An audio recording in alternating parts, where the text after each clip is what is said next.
Cassie? Ikaw si Cassie? Pero paano nangyari yun? Nanlalaki mga matang tanong ni Lucas. Oo, Lucas. Ako nga si Cassie. Bumalik ako para... Matapang na paliwanag ni Cassie na matalim pa rin nakapako ang tingin sa mga mata ni Lucas. Ngunit bago pa man ito matuloy ang sasabihin ay mabilis na itong pinutol na lalaki. Sinungaling ka. How dare you? Paano mo nagawang magpanggap? Minsan mo nang binilog ang ulo ko at hindi ko na to hahayaan sa pangalawang pagkakataon. Galit na sagot naman ni Lucas at tila buo na huwag paniwalain ang mga sasabihing mga dahilan pa ni Cassie. Pero Lucas, pakinggan mo muna ako. Bago pa man matapos ang sasabihin ng babae, ay kaagad nitong pinagpatuloy ng lalaki. Lumayas ka na. Matapos mo kong ipagpalit sa letseng pangarap mo. Tapos babalik ka rito na parang walang nangyari. Tapos gamit pang ibang mukha. Hindi na kita kilala, Cassie. Umalis ka na, dahil hindi ko rin naman ibibigay sa iyong anak ko. Sigaw ni Lucas na nagdulot naman ng sobrang sakit sa puso ni Cassie.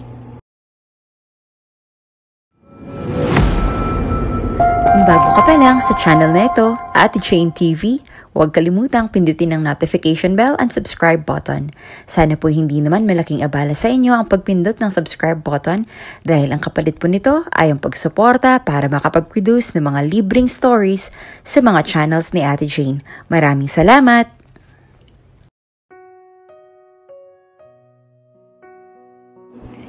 Isang tuka lamang si Cassie at tanging ang nanay Lerma na lamang niya ang natitira niyang pamilya at kaagapay sa buhay.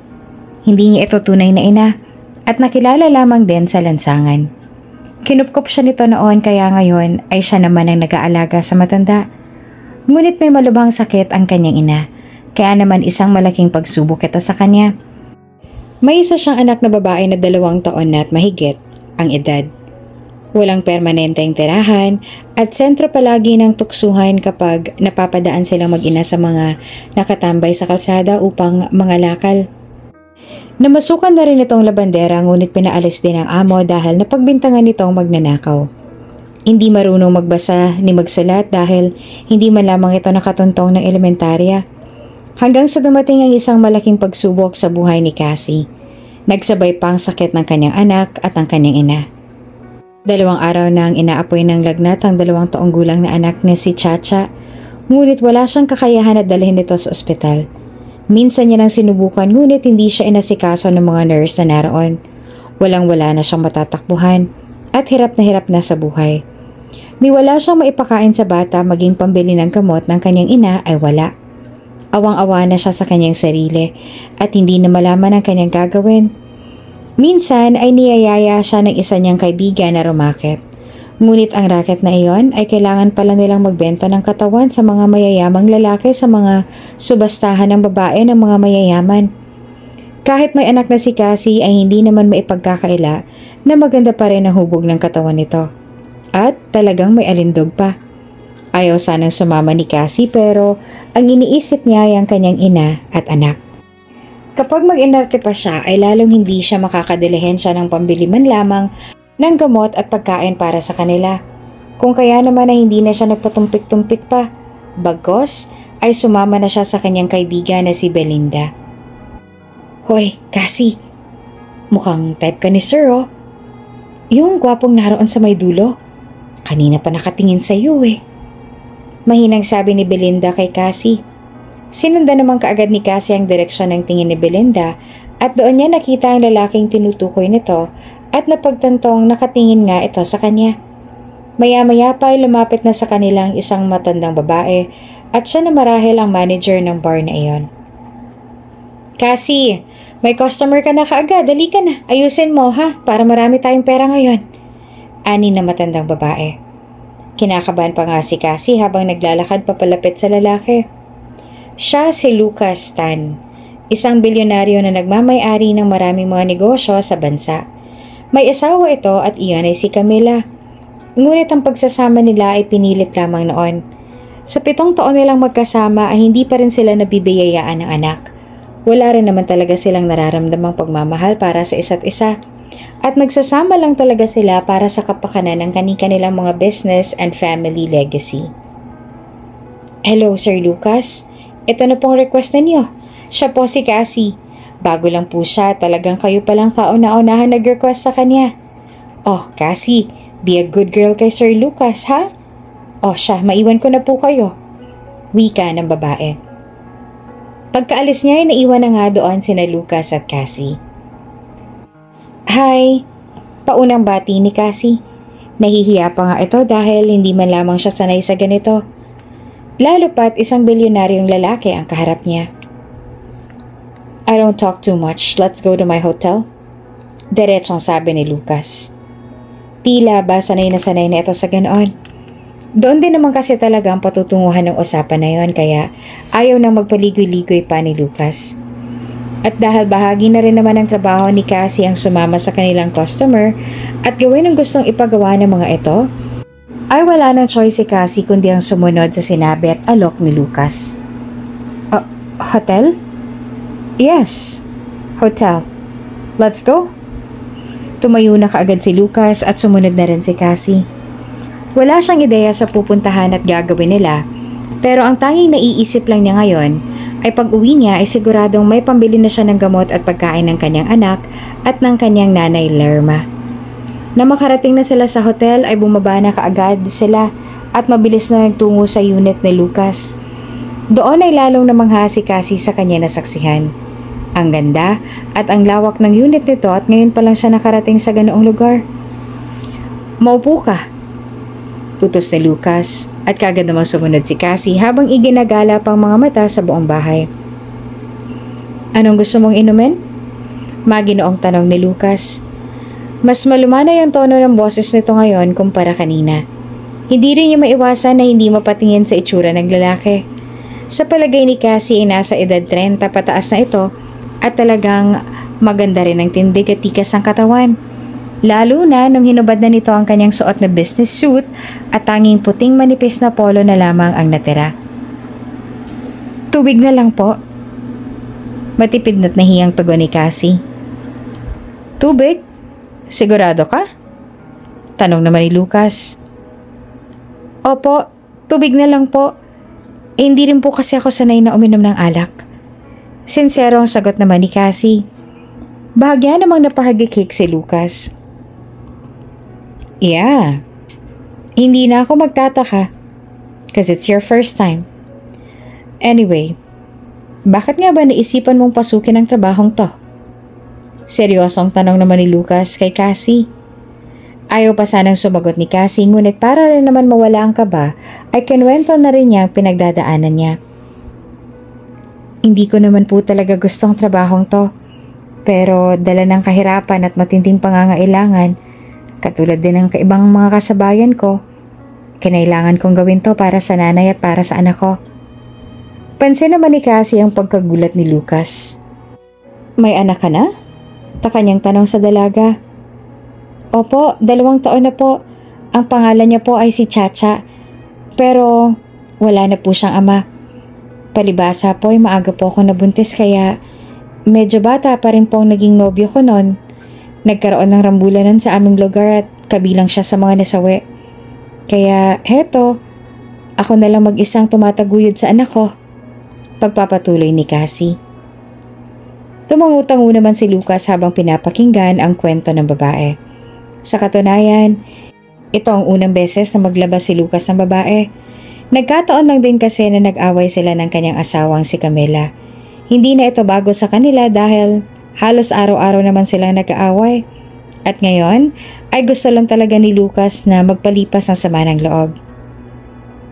So, kaya mo ginagawa to para sa kanila? Kapag ginawa mo ba to, may isasalba mo sila sa kahirapan? Taas kilay na tanong ni Lucas. Bigla namang napaisip si Cassie. Tumayo pa ito para masahihin ang sentido ni Lucas kaya napapikit ang lalaki. Ang totoo naman talaga niyan ay ayaw niya pasukin ang ganitong trabaho. Ang balak naman niya talaga ay pag kumita siya ngayong gabi ay hindi na siya babalik pa rito kinabukasan. Pero ngayon, tila ba nagtatalo ang kanyang pride at konsensya. Para bang hindi niya nga maatim na ang ipambibili niya ng gamot at pagkain sa kanyang mag-ina ay manggagaling sa maruming paraan? Wala man siya na kahit anong ipagmamalaki, pero gusto niyang maging magandang modelo para sa kanyang anak. At ang ganitong gawain ay hindi nagpapakita ng pagiging isang magandang role model kay Chacha. Kaya naman biglang napaisip ngayon na ano nga bang ginagawa niya sa lugar na yon. Hindi dapat siya naroroon. Wala po akong kahit na ano maging maayos sa trabaho para pagkunan ng aming gastusin sa pang-araw-araw. At siguro nga po ay tama kayo. Sa tono po ng inyong tanong ay dapat maging maganda at maayos na modelo ako sa anak ko. At siguro nga nalilito lamang ako at nagugulahan kung bakit ako nandito, kaya pasensya na po Sir Lucas kung pati kayo na-istorbo ko ngayong gabi. Pero nakapag-desisyon na ho ako na hindi ko na ho itutuloy. Hindi ko ho maatim ng aking konsensya na kung makakakuha man ako ngayon ng pambili ng gamot at pagkain sa aking anak at ina, ay hindi naman to nanggaling sa isang marangal na paraan. Kaya patawarin niyo po ako kung naging mahina ako, pero gusto ko na ho sanang umalis. Maluhaluhang paliwanag ni Cassie. Pasimple namang napangiti si Lucas. You know, you are one of the luckiest na magkaroon ng anak. Ako, may asawa na rin ako pero wala kaming anak. 7 taon na kami nagsasama pero hindi pa rin kami nabibiyayaan ng anak. Siguro dahil na rin sa hindi naman talaga namin mahal ang isa't isa, kaya hindi maibigay-bigay sa amin ang blessing na yon. Hindi mahal? Mag-asawa kayo ng 7 taon tapos hindi niyo mahal ang isa't isa? Nagugulahang tanong naman ni Cassie. It's a long story, but to cut it short, fixed marriage lang kami. Kaya siguro ay no feelings talaga. Sagot naman ni Lucas. Ngayon nga ay mas nauunawaan na ni Cassie kung bakit walang pagmamahal sa pagitan ni na Lucas at ng kanyang asawa dahil sa pinagkasundo lamang pala ang kanilang kasal. Hindi na rin nakaimik pa si Cassie at akmang aalis na sana. Here, have this money para maibili mo sila ng gamot at pagkain. Nariyan din ang calling card ko kung sakaling kailangan mo ng tulong. Huwag ka nang tumanggi dahil ito na rin naman ang huli nating pagkikita kung sakali. Ibinibigay ko ang pera na to, hindi dahil sa kung anumang bagay. I'm giving this as a friend. So take it, because I know you need it. Ayaw pa nga sanang kunin iyon ni Cassie, ngunit ipinilit pa rin sa kanya ito ni Lucas. And by the way, good decision yan for your daughter. Pahabol pa nasabi ni Lucas kay Cassie at saka tuluyan na itong umalis. Pagka-uwi ni Cassie ay binilhan niya kaagad ang kanyang anak at ang kanyang nanay Lerma ng gamot at mga pagkain. Sapat lang ang supply na yon sa pang-1 buwan, pero magpaganon pa man ay malaking bagay na rin iyon sa kanila. Napakarami naman yan anak. Cassie, may bago ka na bang racket? Mahinang tanong ng kanyang ina sabay ubo. Eto nay, uminom kayo ng gamot at naibili ko na rin po kayo para hindi na kayo ubuhin. Kumuha si Cassie ng isang basong tubig at saka binigay sa kanyang ina at saka ipinainom ang gamot. Salamat anak. Ay mabalik tayo. Ano na nga bang racket mo ngayon ha? Nako, huwag kang magsasasama dyan kay Belinda ha? Tuso ang babaeng yan at wala yung magandang maidudulot sa'yo. Kaya huwag kang sasama sa kanya ha Cassie? Bili ni Nanay Lerma kay Cassie. Napalunok na nga lang si Cassie at hindi makatingin sa mga mata ng kanyang ina. Umuo na lang ito para hindi na rin mangulit pa at magduda si Nanay Lerma sa kanya. Makaraan ng 1 linggo ay tila hindi pa rin nagbabago ang pakiramdam ni na Chacha at Nanay Lerma. Hanggang sa tuluyan na nga maisugod sa ospital si Nanay Lerma dahil sa paghirap ng hininga nito, sinabayan pa ng mataas na lagnat ni Chacha. No choice na si Cassie, kaya dinala niya na sa ospital si Nanay Lerma. Kahit hindi niya alam kung saan siya kukuha ng pambayad. Ang mahalaga ay madala na roon ang kanyang nanay at malunasan na anuman ang sakit nitong iniinda. Habang nasa ospital naman si Nanay Lerma, ay umuwi na munang sandali si Cassie para doon alagaan ang anak. Mataas pa rin kasi ang lagnat ni Chacha at hindi na malaman pa ni Cassie ang kanyang gagawin. Aburado na nga siya ngayon dahil siguradong malaki ang babayaran nila sa ospital. Wala nang ibang maisip pa si Cassie dahil nawawalan na rin siya ng pag-asa. Aburado na siya at wala na sa wisyo. Kasabay ng kanyang pinagdadaanan ang malakas na ulan. Sa isip niya ay kahit naman dalhin niya sa ospital si Chacha ay wala pa rin kasiguraduhan na mabibigyan niya ito ng magandang buhay at kinabukasan. Kaya naman ang tumatakbo ngayon sa isip ni Cassie ay patawarin na siya ng Panginoon. Ipapamigay na lang niya ang kanyang anak sa iba. Diyos ko, tulungan niyo ho kami ng anak ko. Maawa at mahabag ho kayo sa amin. Hindi ko na alam ang gagawin ko. Sinugod ni Cassie ang malakas na ulan para lamang humingi ng tulong dahil halos tumirik na ang mga mata ng anak niyang si Chacha. Hindi niya na makayang pagmasdan ng kalagayan ng anak, kaya nagsisisigaw na ito sa daan upang humingi ng tulong. Ngunit wala pa rin pumapansin sa kanya. Naaalala niya bigla ang binigay na calling card sa kanya ni Lucas. Naisip niya na wala pa itong anak kaya masakit man sa loob ni Cassie ay doon na lamang niya dadalhin si Chacha at ipapaampon. Hindi kalayuan ang subdivision na tinitirhan ni Lucas sa compound ni Cassie kaya mabilis niyang natunton niyon. Napadpad siya sa harap ng isang malaking bahay at doon ay naglakas loob siyang kumatok at sumigaw ng tulong para sa kanyang anak na halos nag-aagaw buhay na. Tao po! Tao po! Para na po ninyong awa, pagbuksan niyo po kami, pakiusap po! Malakas na sigaw ni Cassie habang karga-karga ang kanyang kawawang anak. Samantala, naabala naman ang mag-asawang sina Lucas at Camila na kasalukuyang naghahapunan ng mga oras na yon. Naunang tumayo si Camila at nagmamadaling tinungo ang kanilang gate kung saan ang gagaling ang malakas na sigaw na nagpabalikwas sa kanila. Lucas? Lucas, halika! Sigaw ni Camila na makita mag-inang Cassie at Chacha na halos naninilaw na ang kulay ng bata. Kumaripas naman ang hakbang si Lucas patungo sa kinaroroonan ng kanyang asawa na si Camila. What's going on? Tanong niya na may pagtataka. Doon ay namilog ang kanyang mga mata nang makita niya si Cassie na karga-karga ang kanyang 2 taong gulang na anak na si Chacha. Look! Yung bata! Kailangan niya madala sa ospital! Napatingin naman doon si Lucas at parang biglang may kumurot sa puso niya. Oh my God, saglit! I-ready ko ang sasakyan, hintayin niyo ako rito! At hindi na nga nagdalawang isip pa si Lucas na tulungan ng mga ito. Kung kaya't madali na nitong inihanda ang kotse at hindi na tinapos sa mag-asawa ang kanilang pagkain. Maraming salamat po! Maraming salamat po! Wala namang tigil si Cassie sa pasasalamat sa mabilis na aksyon ng mag-asawa at hanggang sa loob ng sasakyan ay nagpapasalamat pa rin ito sa kanila. Nang makarating sa ospital, mabilis na umaksyon ng mga nurse at doktor na naroon.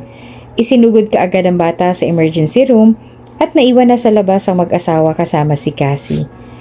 Habang naghihintay ng resulta ay umupo na muna sila sa may waiting bench malapit sa emergency room. Napatingin pa si Camila sa itsura ni Cassie na madungis at basang-basa. Halatang aburido na. Halos hindi nagkakalayo ang kanilang edad. Habang pinagmamasdan niya ang babae na halatang balisang-balisa na ay hindi na nito napigilan pang mag-usisa. Miss, anong pangalan mo? Mahinahong tanong ni Camila kay Cassie. Tumugon naman ang babae na mabilis. Ako po si Cassie at yung bata naman po ay aking anak na si Chacha.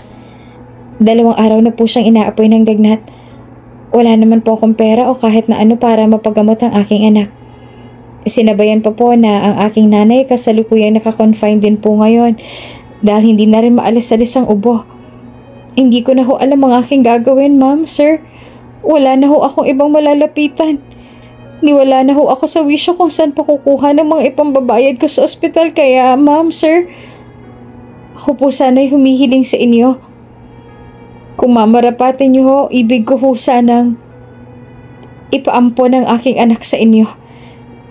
Mabait ho ang batang yan, si Chacha. Masayahin at malambing. Sinisigurado ko kung hindi niya pasasakitin ang ulo ninyo dahil isang mabait na bata ang aking anak. Nagkataon lang na ako ang kanyang naging ina kaya nakakaawa ho ang bata. Pakiusap ho, ma'am, sir, kunin niyo na ho siya. Alam ko mabubuting mga puso ninyo at aalagaan at mamahalin niyo siya ng maayos. Nakikiusap ho ako sa inyo. Umiiyak na sabi ni Cassie. Ilang taon na siya? Tanong ni Camila. 2 taon na ho, ma'am. Sagot naman ni Cassie. Hindi naman alintana ni Camila ang itsura ni Cassie bagkus ay hinimas pa nito ang likod upang maibsan ang nararamdaman ng babae. Actually, wala talaga kaming anak nitong asawa kong si Lucas. 7 taon na kami mag-asawa pero hindi pa rin kami binibiyayaan ng anak. Kaya naman, bigla akong lubos na natuwa sa alok mong yan. Pero bago mangyari ang gusto mo, syempre kailangan muna nating dumaan sa legal na proseso para walang problema. Diba, Lucas? Sabay baling naman ni Camila sa kanyang asawa na si Lucas. Tahimik lang si Lucas at nakatingin sa dalawa habang nag-uusap. Ngunit ang pinaka-atensyon niya ay na kay Cassie. Hindi kasi maalis-alis ang tingin niya sa babae. Naaawa siya dito. Huli silang nagkita nito ay ilang linggo na rin ang nakakaraan at hindi niya maitatangging umasa siya na tatawagan siya nito sa pamamagitan ng binigay niyang calling card kay Cassie. Kaya ngayon ay halong awa at pag-aalala ang nararamdaman niya ngayon sa mag-ina. Sa kabilang banda ay sumagot naman si Lucas. Yeah, I agree. Matipid niyang sabi. Sa kalagitnaan naman ng kanilang pag-uusap ay lumabas na ang doktor mula sa silid. Mrs., okay na ho ang bata. Ang findings po namin ay viral pneumonia dahil sa ubong hindi maalis-alis sa bata. Natutulog na po ngayon ang bata at maaari niyo na po siyang puntahan. Wika ng doktor na labis amang ikinatuwa ni Cassie. Maraming salamat ho, sir, madam. Hindi ko na ho alam talaga kung saan hihingi ng tulong kanina dahil halos ang mga hinihingan ko ng tulong ay binaliwala lamang kami. Kaya hulog ho kayo ng langit sa amin ng anak ko. Tatanawin ko ho itong isang malaking utang na loob sa inyo. Walang tigil sa paghingi ng pasasalamat si Cassie sa mag-asawa.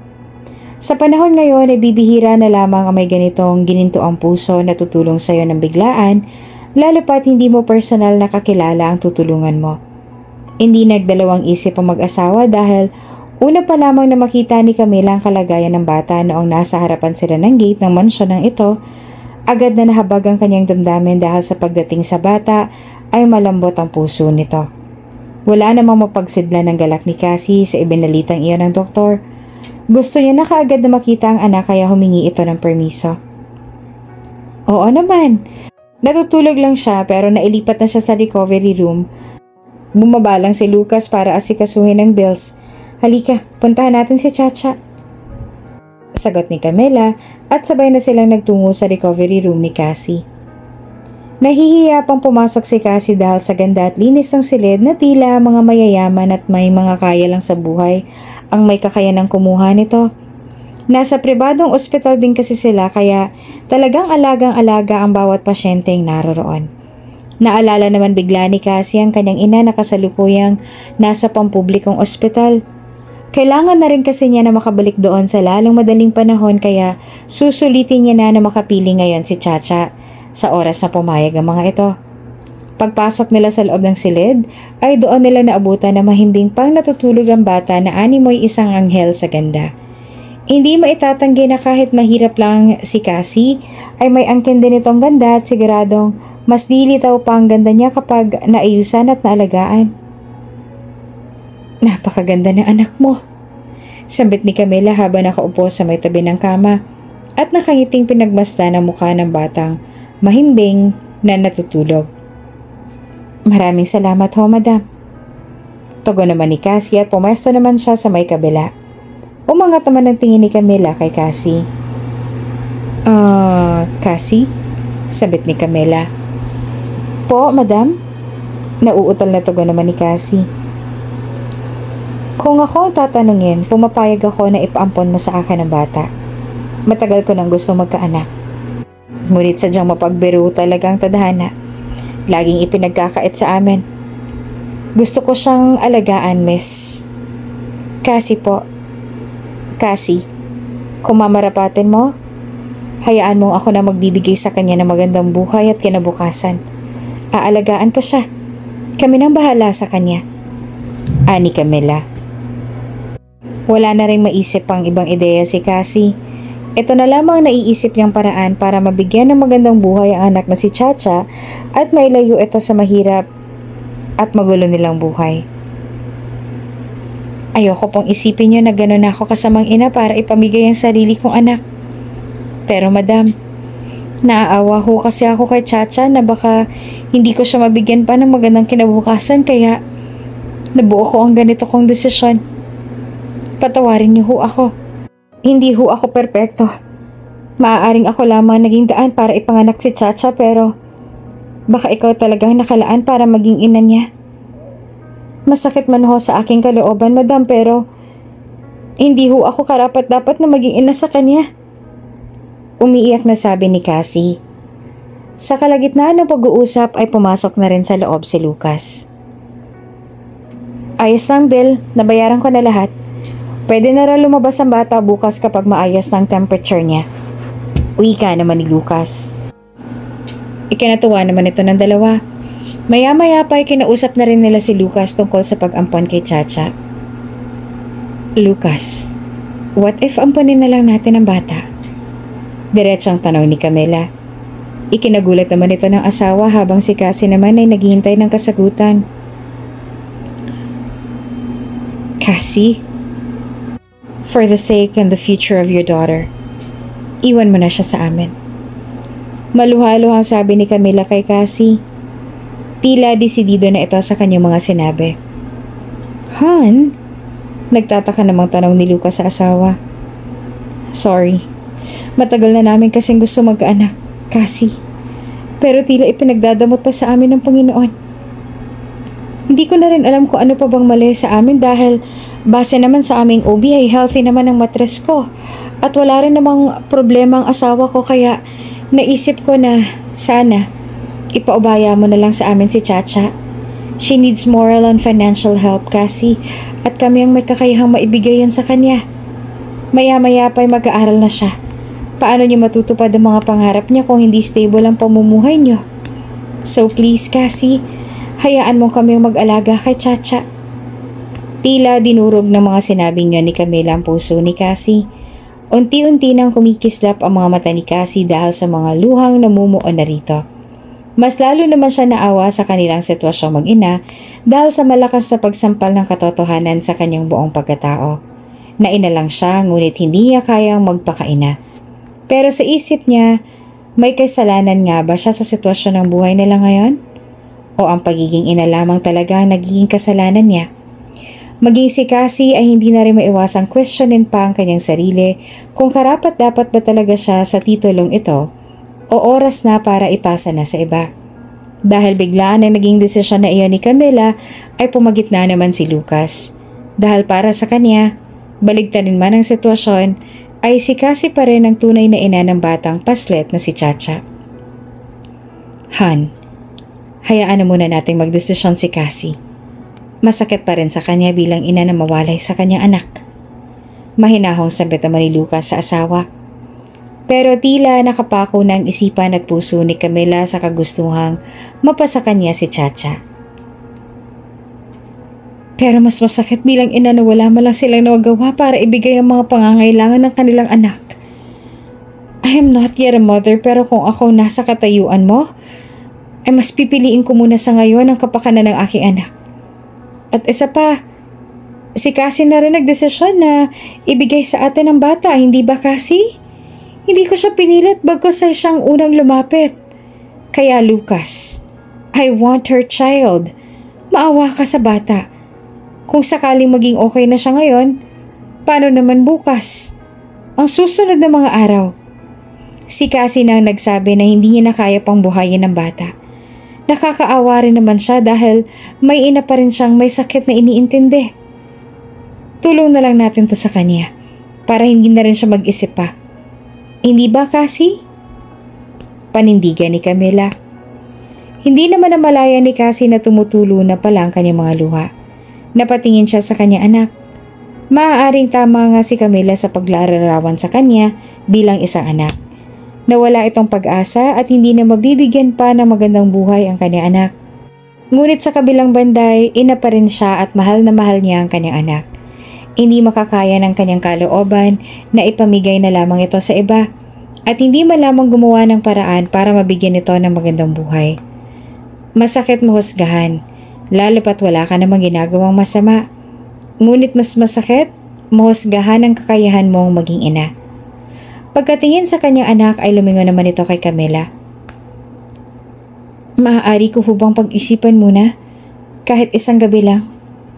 Tanong ni Cassie sa garalgal na boses dahil sa pag-iiyak. Sumagot naman si Camila. Don't worry. You can still think of it, Cassie. At huwag ka mag-alala. Tutumbasan ko ito ng salapi para makapagsimula kayo ng nanay mo ng panibagong buhay. Ito na marahil ang pinakamahirap na desisyon para sa isang ina. Ang mamili para sa magandang kinabukasan ng anak na kailanman ay hindi niya maibibigay. Masakit para kay Cassie ang magdesisyon at mamili. Pero ayaw rin naman niyang ipagdamot sa bata ang posibleng kinabukasan na naghihintay para rito na maibibigay ng mag-asawang Camila at Lucas. Hinayaan muna na mag-asawa na makipag-isip si Cassie kaya minarapat muna nila itong iwan sa ospital kasama ang kanyang anak na si Chacha at umuwi muna sila sandali sa kanilang mansyon. Camila, hindi kaya nabigla lang si Cassie? Tanong ni Lucas sa asawa at napapaisip. Kaagad naman itong sinagot ni Camila. Lucas, if she doesn't want the offer, hindi na dapat siya mag-iisip pa. Dapat kanina pa lang ay tumanggi na siya. But still nagdadalawang isip pa rin siya. It's a mother's instinct. Sabi ng puso niya, wag mong ibigay ang bata. Pero ang sabi ng isip niya, ay mas wala siyang kwentang ina kung hahayaan na lamang niyang mamatay ang bata sa gutom at hirap kung tatanggi pa siya. It's now or never, Lucas. That kid needs assistance and help. At tayo makakapagbigay nun. Sambit ni Camila. Wala nang pagtutol dito si Lucas ngunit inaalala pa rin niya ang magiging kalagayan ni Cassie. Sandali lang niya nakilala ang babae ngunit alam niyang may kabutihan naman itong tinatago sa kanyang puso at sigurado siyang nasasabi lang ito marahil ang dalaga dahil sa matinding pangangailangan. Ngunit hindi rin naman niya mapipigilan ng kanyang asawa si Camila dahil matagal na rin itong sabik na magkaanak. At isa pa, una ko pa lamang makita yung bata ay nakuha niya na kaagad ang puso ko. Gusto ko siyang alagaan. Gusto ko siyang angkinin, Lucas. I want Chacha to be mine. So please, Lucas, help me. Ayaw mo bang magkaanak? Dugtong ni Camila.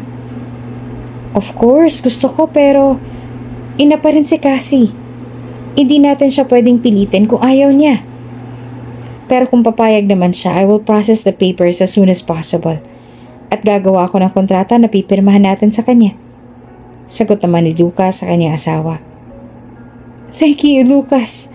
Alam kong papayag si Cassie. At kapag nangyari yon, ay buo na ang aking pagkatao. I will love Chacha more than she loves her. Nang sumunod na araw ay bumalik na muli si Camila at Lucas sa ospital upang tanungin ang naging desisyon ni Cassie ukol sa alok ni Camila. Pagbukas nila ng pinto, ay hindi nila kaagad nadatnan doon si Cassie kaya sinamantala ni Camila na laruin ang bata. Ilang sandali pa ay dumating na si Cassie. Chacha? Tawag nito na nasa pinto pa lamang. Kaagad namang napatingin sa kanya mag-asawa. Oh, Cassie! Binilhan ko si Chacha ng mga laruan at bagong damit. Ang cute niya, oh! Tuwang-tuwa siya. Giliw na giliw si Camila kay Chacha at mas lalong umusbong sa kanyang puso ang maangkin ng bata. Ganun ho ba? Kanina pa ho ba kayo? Utal na tanong ni Cassie. Mga 15 minutes pa lang naman, Cassie. By the way, nakapag-decide ka na ba? At muli siyang tinanong ni Camila. Bago sagutin ay umupo muna si Cassie sa tabi ng kanyang naglalaro. Para sa akin ho, sa mga sinabi niyo kahapon, ay may mga bagay na hindi ho ako sumasang-ayon. Bilang isang ina, masakit na makita mo ang anak mo na hindi mo malang maibibigay ang kaligayahan nila at matugunan ng mga pangangailangan nila. Pero ang totoo ho, ay mas masakit para sa amin na makitang Ang ibang tao ang nagpupuno nito sa kanila na dapat ay kami na tunay nilang magulang. Muli namang namuo ang mga luhang nagkikislapan sa mga mata ni Cassie habang naglalahad ng mga saloobin. So, what do you mean? Utal na tanong ni Camila. Sir, Madam, mahal na mahal ko ang anak ko. Pero aminado ho ako na hindi ko maibibigay pang kaligayahan na yon. Magdamag kong pinag-isipan nito at sa tingin ko ay tama nga kayo. Masakit man ho sa aking kalooban pero wala na ho akong tsansa pang mabigyan ng magandang buhay ang aking anak. Huwag niyo ho sanang questionin ang aking pagiging ina ng dahil lamang sa desisyon kong ipaubaya si Chacha sa inyo. Dahil kapag isa ka ng ina, masakit man sa iyong kalooban, mas pipiliin mo na lamang na gawin ng isang bagay para sa ikabubuti ng iyong anak. Mahal na mahal ko ho si Chacha at sobrang dami ng dahilan para sumuko na ako sa buhay pero siya lang yung sumalba sa akin. Kaya Madam Sir, pumapayag na ho ako sa gusto ninyo. Ang pakiusap ko lang ho ay huwag niyo hong tumbasan ang pagmamahal ko sa kanya bilang tunay na ina niya hanggat maaari ho. Lampasan niyo pa ho. Mas mahalin niyo ho siya labis sa pagmamahal ko. Alam ko rin hong mabibigyan niyo siya ng magandang kinabukasan. Kaya kayo na hong bahala sa kanya. Sa pagkakataong yon ay isang desisyon na magpapabago sa kanilang mga buhay. Pinili ni Cassie na ipaubaya ng anak sa mag-asawa kapalit ng magandang buhay na ibibigay nila para sa bata.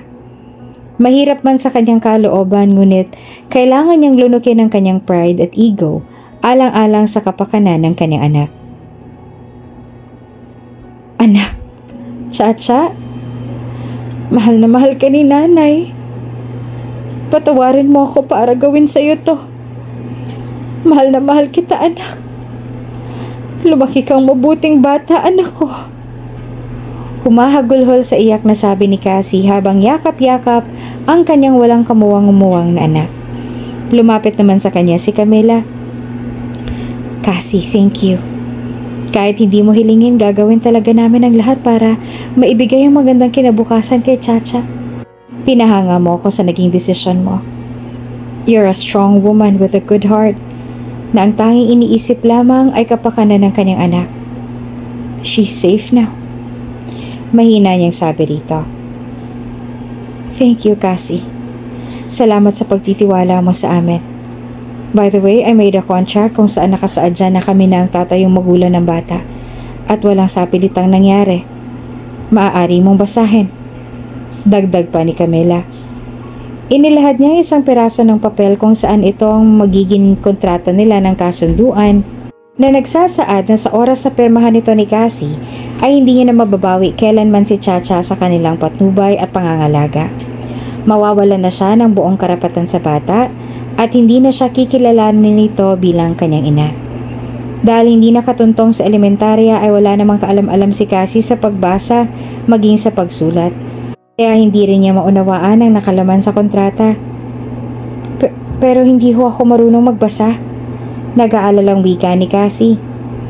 Para mas maging madali kay Cassie ay si Camila nang gumawa nito para sa kanya. Okay, babasahin ko para sa'yo, sabi ni Camila. Ilang minuto rin niyang binasa iyon at muling tinanong si Cassie. Nauunawaan mo na ba, Cassie? Tanong ni Camila.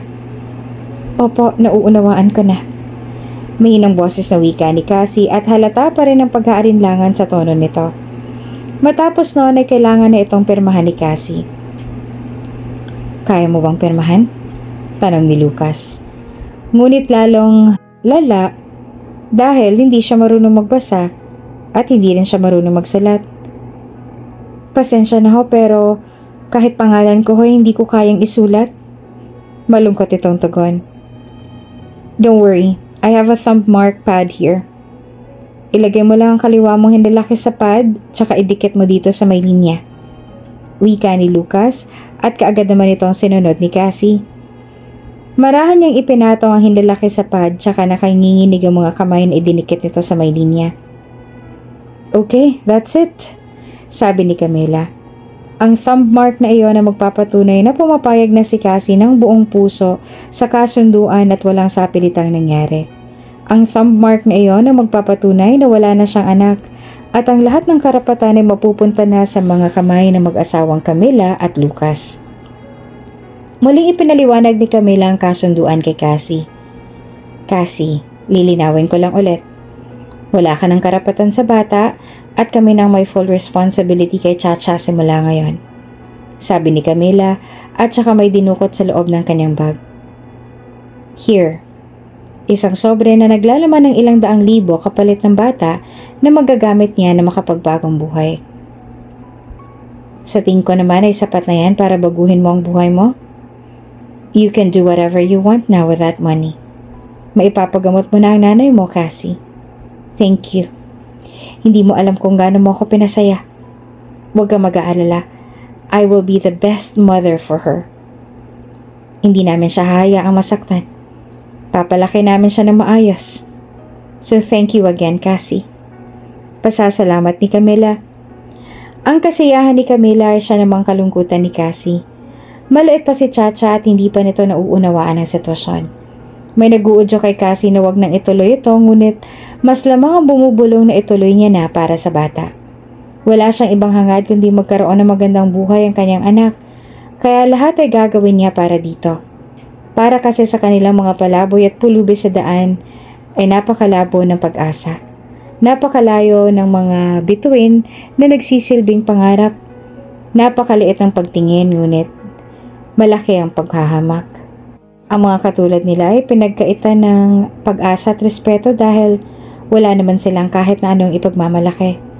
Kahit anong gawin niyang sikap ay maliit pa rin ang tingin sa kanya ng mga tao.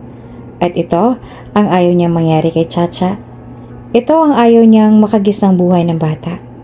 Ayaw niyang pagdating ng panahon ay sisihin siya ng bata kung bakit gano'n na lamang ang buhay nila. Mas masakit yon para sa kanya. Ang makwestiyon ng kanyang pagkatao ng sarili niyang anak. Kaya kahit sobrang hirap at sakit sa kalooban na ipamigay ang anak, ay gagawin niya na wag lamang niyang kamuhian ang mundo sa mura pa lamang niyang edad. At nakakaunawa na. Ngayon ang tanging problema na lamang ni Cassie ay kung paano itong ipapaliwanag sa kanyang ina. Kung paano niya sasabihin, ipinamigay niya na ang kanyang anak na si Chacha. Sobrang hirap nito para sa kanya pero lalakasan na lamang niya ang kanyang loob para makapagsimula na muli ng panibagong buhay. Nang matapos na ang lahat ay nagtungo na kaagad si Cassie ng lutang at wala pa sa wisyo sa ospital na kinaroroonan ng kanyang ina. Miss Cassie, kayo hubang pamilya ni Ma'am Lerma? Pagkarating niya doon ay kaagad siyang nilapitan ng nurse na bakas ang pag-aalala sa kanyang mukha. Opo, ako nga po. Bakit po? Ano po nangyari sa nanay ko? Sagot naman ni Cassie na punong-puno ng pag-aalala. Bumilis ang tibok ng puso niya ngayon dahil palagay niya ay may nangyaring masama sa kanyang ina base sa naging reaksyon ng nurse. Nasa ICU po siya ngayon at kasalukuyang nare-revive. Bumagsak po lahat ng vital stats niya. Ano? Diyos ko! At kaagad na silang nagtungo sa may ICU. Ilang segundo lang na nakaabang doon si Cassie para hintayin ng ina ay lumabas na rin ang doktor. Miss, kayo hubang kasama ng pasyente? Bungad ng doktor. Kaagad naman tumayo si Cassie mula sa kanyang kinauupuan. Opo, ako nga po. Utal na sagot ni Cassie. Ikinalulungkot ko pong sabihin. Pero wala na po ang nanay ninyo. Ginawa na po namin ang lahat. Malungkot na pahayag ng doktor. Tuluyan nang gumuho ang mundo ni Cassie. Lahat ay nawala na sa kanya. Niwala nang natira pa sa kanya na kahit na ano. Nawala ng mga dahilan niya para lumaban at mabuhay. Sa pagkasawi ng nanay ni Cassie ay isang aksidente naman na magpapabago sa buhay niya. Pagbabago na mag-iikot pataas ang gulong ng kapalaran. Sa kabilang banday, malaya na rin naiuwi ng mag-asawang Lucas at Camila ang batang si Chacha na ngayon ay anak na nila. Yaya, ayos na bang kwarto ng unika iha ko? Malakas na sigaw ni Camila na nasa may pinto pa lamang ng bahay. Para mas masigurado ang kalinisan at kaligtasan ng bata ay siya nang umakyat sa taas upang i-check ang ginagawa ng kanilang mga kasambahay. Lucas, makikihawak saglit kay Chacha. I-check ko lang sa taas kung malinis na, baka kasi maalikabok pa. Pakiusap ni Camila sa kanyang asawang si Lucas at saka ipinasa na ang bata sa kanya. Tumango na lamang si Lucas tsaka inabot at kinarga ang bata. Sa loob-loob niya ay nag-aalala pa rin siya sa tunay na ina ng bata na si Cassie. Hindi niya mawari kung tama bang desisyon nilang ampunin ng bata o hindi. Ngunit dahil nariyan na, wala na siya magagawa pa kundi ang kupkupin ng bata at ituring na parang tunay niya ng anak. Habang hindi naman magkanda-ugaga mag-asawa sa pagiging magulang, ay naroon si Cassie sa ospital at nakaratay at nag-aagaw buhay. Nabangga kasi ito ng sasakyan at ang nakasagasa sa kanya ay isang doktor. Napuruhan ang kanyang muka. Halos hindi na makilala si Cassie dahil sa pagkasira ng mukha nito. Kaya ang ginawa ng doktor dahil isa siyang surgeon ay niretoke niya ang mukha ni Cassie at ginaya sa itsura ng yumao niyang asawa. Naisip din ng doktor na kupkupin na lamang din si Cassie, total, mag-isa na lamang din naman siya sa buhay.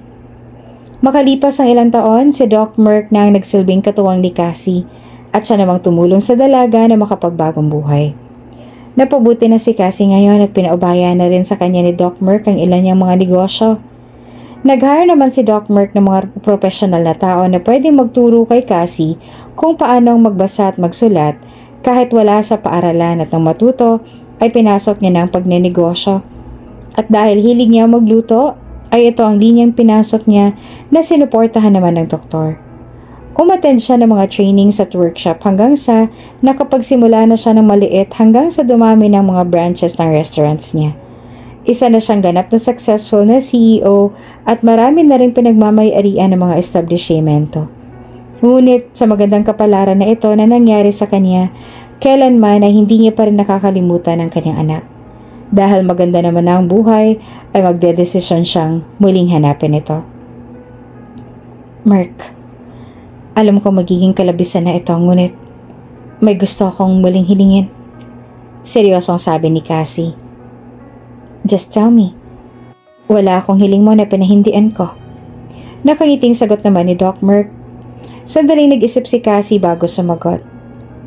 Merck, gusto kong hanapin ang anak ko.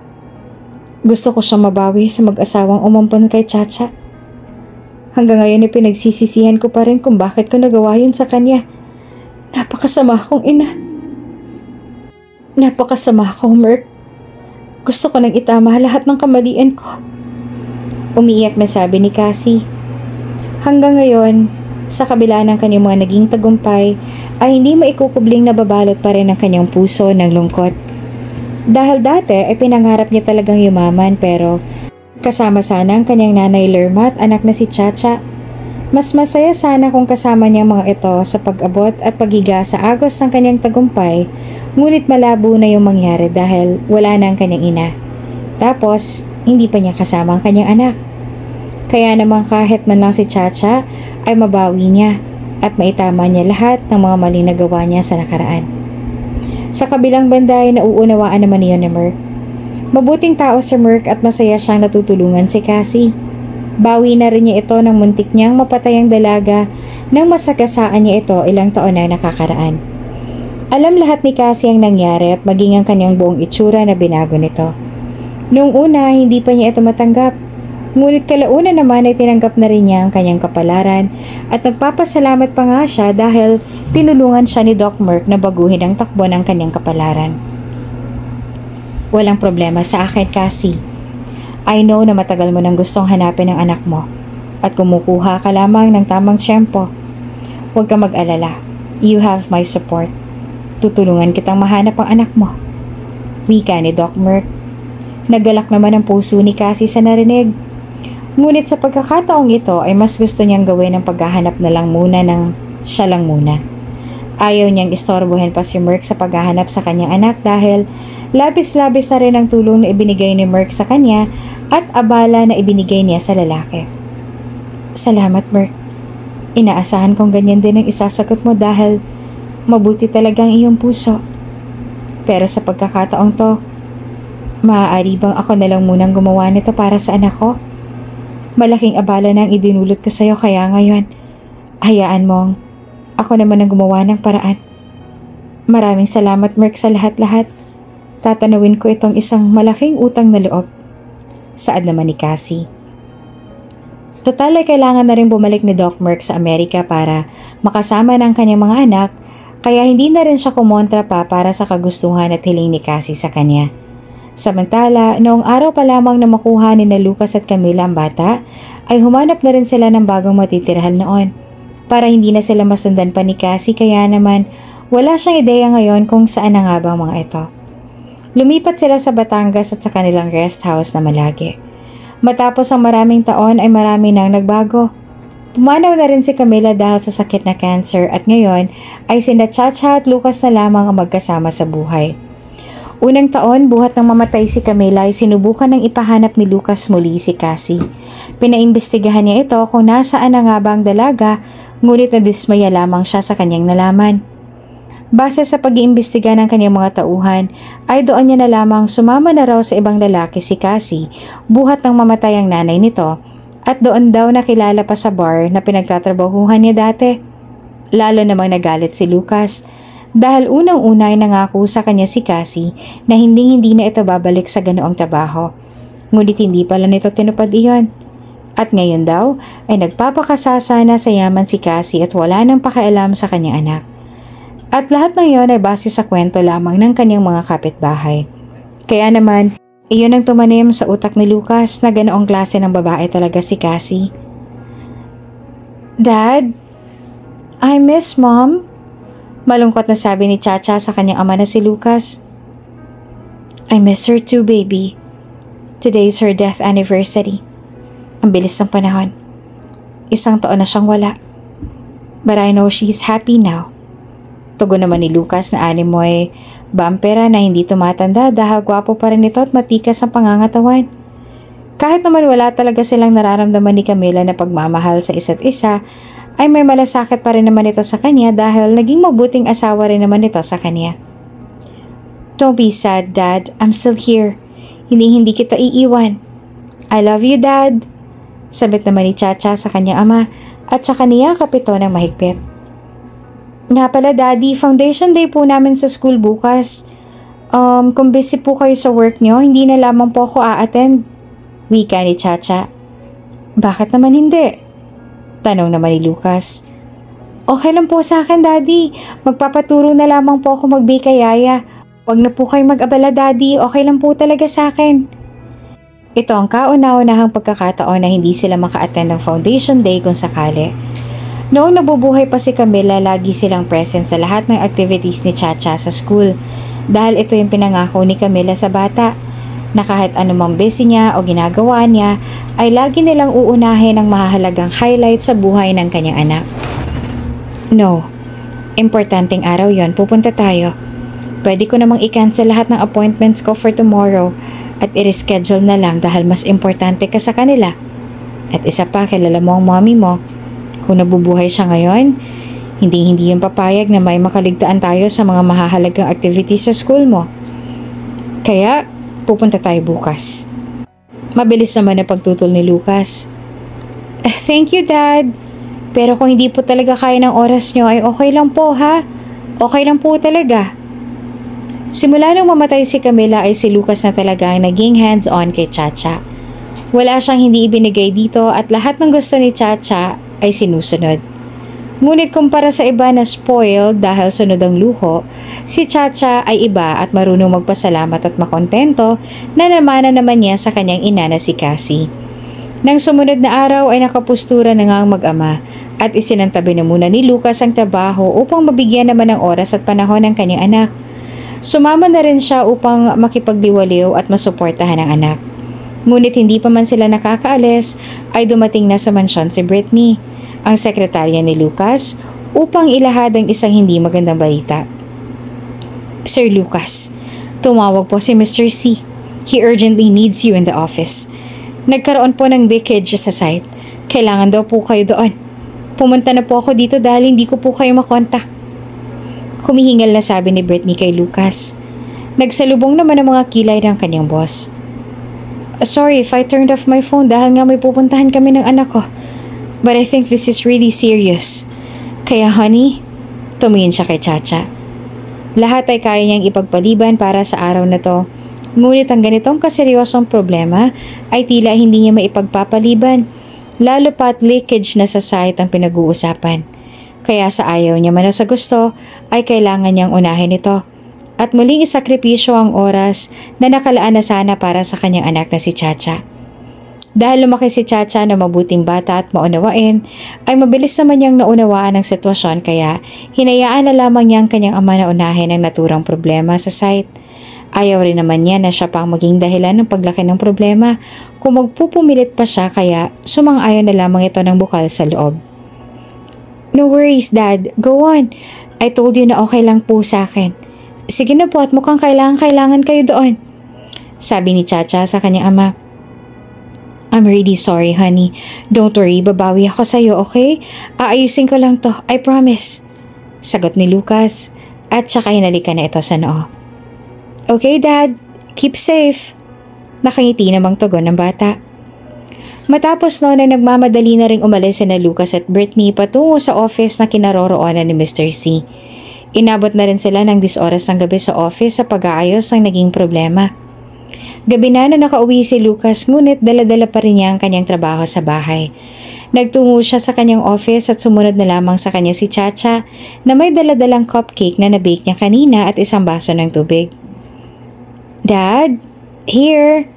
Alam kong hindi ka pa kumakain kaya pinagtira kita ng cupcake. I made it myself, Dad. Sige na po, kainin mo na. Wika ni Chacha at umupo na sa tabi ng ama. Nakasalukuyan namang nakaupo sa may couch sa loob ng silid. Talaga anak? Okay, sige. Let's rate this cupcake. Kahit pagod na pagod sa trabaho ay pinilit pa rin niyang pagbigyan ng anak para naman makabawi sa oras na ipinagkait niya kanina. Natigilan naman ang dalawa sa kanilang bonding na may biglang kumatok sa kanilang pintuan. Si Manang Berna at mukhang may mahalagang sasabihin. Sir, pwede ko ba kayo makausap? Tanong nito. Yes, Yaya. Tungkol saan? Nagtatakang tugon naman ni Lucas habang si Chacha naman ay nakikinig lamang sa pinag-uusapan ng dalawa. Magpapaalam na ho sana ako. Wika ni Manang Berna. Magpapaalam? Lalo namang nagsalubong ang mga kilay ni Lucas. Bakit? Saan ho kayo pupunta? Tanong ni Lucas. Ang nanay ko ay nangihina na at wala na ho makakasama ang aking tatay. Ang mga kapatid ko naman po ay may kanya-kanya ng pamilya at ako na lamang po natitirang wala pa. Kaya nakiusap po sa akin ng aking mga kapatid na kung pwede ako na lamang daw ho maaari mag-alaga sa aming mga magulang. Ipagpaumanhin niyo ho, sir. Ayoko man hong iwan kayo ni Chacha dahil napamahal na kayo sa akin at pamilya na rin ang turing ko sa inyo pero kailangan ho ako ng aking mga magulang ngayon. Patawarin niyo ho ako, sir, kung naging biglaan ang aking pamamaalam. Hindi na lamang ho ako makatanggit mga magulang ko na ho nangangailangan ng aking tulong. Nalulungkot na pahayag ni Manang Berna sa kanyang boss na si Lucas. 15 taon na rin itong naninilbihan sa buong pamilya ni na Lucas at halos pamilya na nga ang turing sa kanya ng mga ito. Siya na rin ang nagsilbing nanay-nanaya ni Chacha bukod sa pagiging personal maid nito sa kanya. Kung kaya't batid niyang sobrang mahihirapan si Chacha sa pag-adjust kung sakaling hahanap kaagad si Lucas ng bagong papalit sa kanya. Sa lahat din kasi ng nanilbihan sa kanila ay bukod tanging si Manang Berna lamang ang nakatagal sa mga ito, kaya talagang malaking kawalan ng matanda sa buhay na mag-amang Lucas at Chacha. Aalis ka na, Manang Berna? Tanong ni Chacha sa matanda na halatang kalungkutan sa tono ng boses nito. Tinungo naman ni Manang Berna ang kinauupuan ni Chacha at saka inalo-alo ang bata na napamahal na sa kanya at halos ituring na rin niyang tunay na anak. Oo, Chacha Kailangan mo nang umalis ni Yaya dahil kailangan ako ng mga magulang ko sa probinsya. Saad naman ni Manang Berna sa mababang boses. Malugod naman itong naunawaan ni Lucas. Kung kaya't hindi niya na pinahirapan pang kalooban ng matanda, bagkos ay sinang-ayunan na lamang ito at ibinigay ang mga karapat-dapat na makuha ni Manang Berna. I understand, Manang Berna. Kung yan talagang kailangan mong gawin, okay lang sa akin. Isa pa family matters the most above anything else.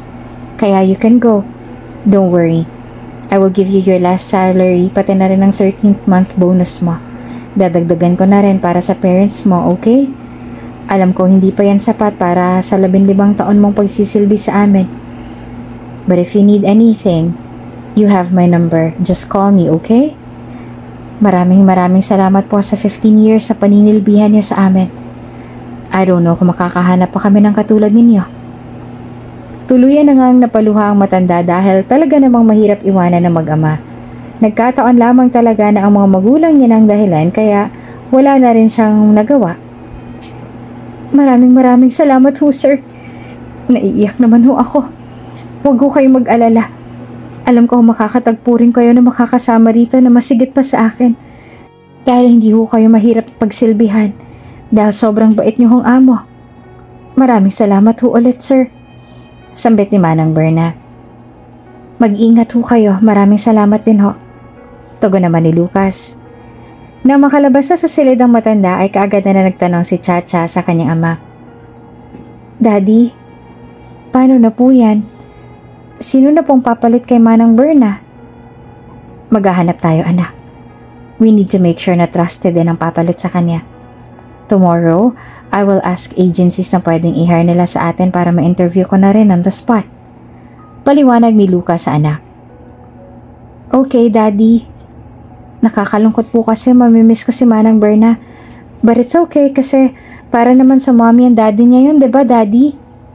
Pilit kinukumbinsin ng bata ang kanyang sarili.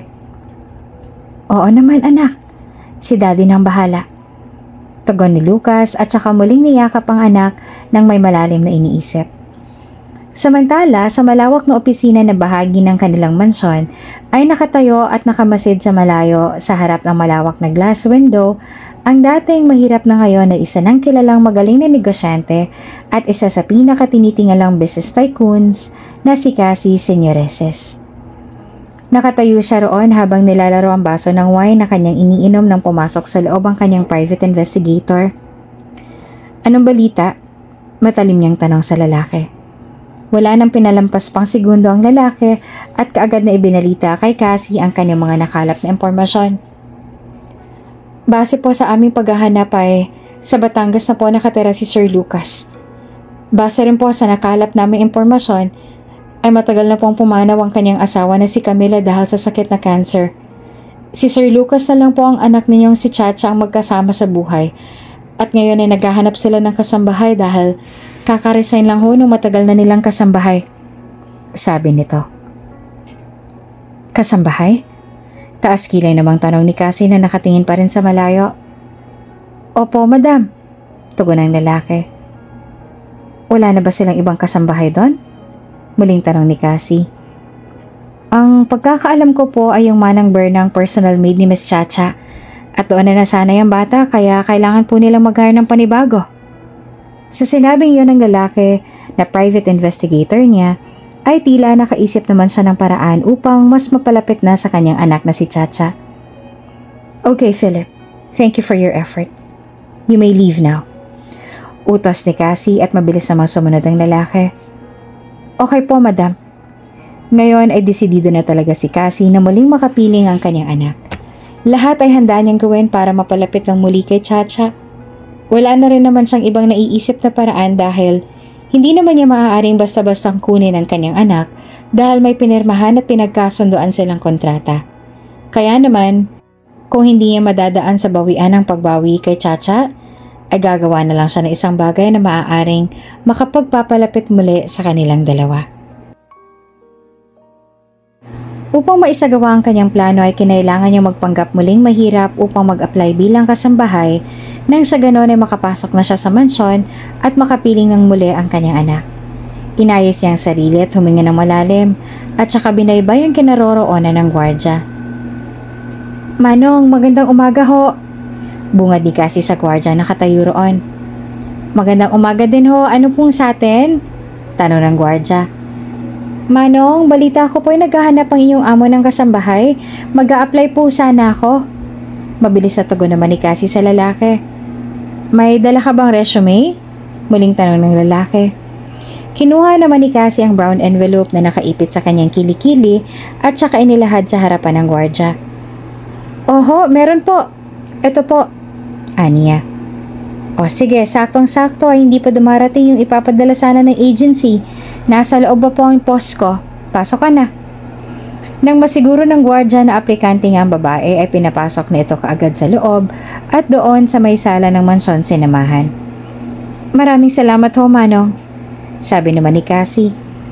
Narating na nila ang sala at doon ay sinimula ng ilingan ni Cassie ang kanyang paningin sa buong paligid. Tila may kusang hinahanap ang kanyang mga mata na wari ay hindi niya makita. Hindi dapat nakakaramdam ngayon ng kaba si Cassie dahil matagal na naman niyang pinagplanuhan ito.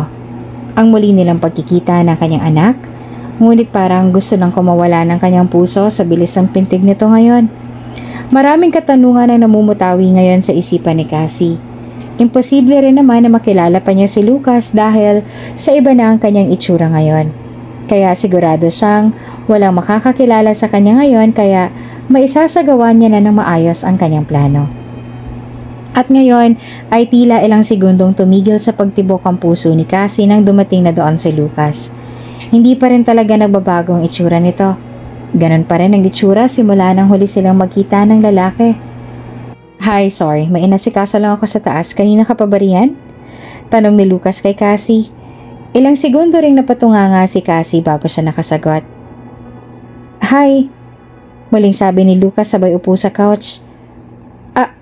Sorry po, kakarating ko lang din po. Magandang araw nga po pala. Magalang na sagot naman ni Cassie na nauutal pa. Magandang araw din. Anyway, may I have your resume? Inabot naman kaagad ni Cassie ang kanyang resume kay Lucas. At nang makita yun ni Lucas ay masusi namang binaybay ng kanyang mga mata ang peraso ng papel na iyon.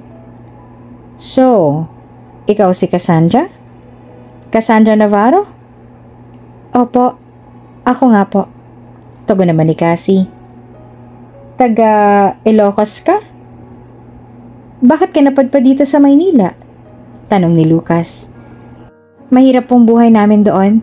Ako lang pong inaasahan ng mga kapatid ko pati na ng mga magulang ko. At may nakapagsabi po sa akin na mas maganda raw po at malawak pong oportunidad dito sa Maynila. Kaya sumubok po ako at nagbabaka sakali. Wala naman po kasi akong ibang alam na trabaho maliban sa paninilbihan, paglalaba, at pag-aalaga ng bata dahil hindi naman po ako nakapagtapos ng pag-aaral. Nag-migrate na rin po sa Amerika yung huling tinutuluyan ko kaya naman po naghanap na ulit ako ng panibago. Sana ibigyan niyo po ako ng pagkakataon, sir. Malaking tulong po ito sa akin. Makabagbag damdaming paglalahad ni Cassie. Sa palagay niya ay nakumbinsi niya si Lucas dahil base sa reaksyon nito ay dalang-dala siya sa kwento. Dahil kailangan na talaga ni Lucas na makakasama sa bahay, napapalit kay Manang Berna na mag-aalaga kay Chacha ay hindi na ito nagtanong pa ng iba pa at tinanggap na kaagad si Cassie. Hindi dahil sa nadala ito sa kwento ng dalaga, kundi dahil sa hindi niya maipaliwanag ng pakiramdam. Hindi niya maintindihan kung bakit parang ang gaan ang loob niya kay Cassie. Para bang matagal niya itong nakilala pero hindi niya malaman kung saan o paano dahil ngayon pa lang din naman niya nakita ang itsurang yon. Magpaganon pa man ay binaliwala na lamang yun ni Lucas at itinago na lamang sa kanyang kalooban. Okay. Base naman sa profile mo ay may karanasan ka rin naman na sa mga gawaing bahay at pag-aalaga ng bata. Kaya sa tingin ko ay okay ka na sa akin. Tanggap ka na. Nakangiting sabi ni Lucas kay Cassie. Labis naman ang galak sa puso ni Cassie na matanggap kaagad siya.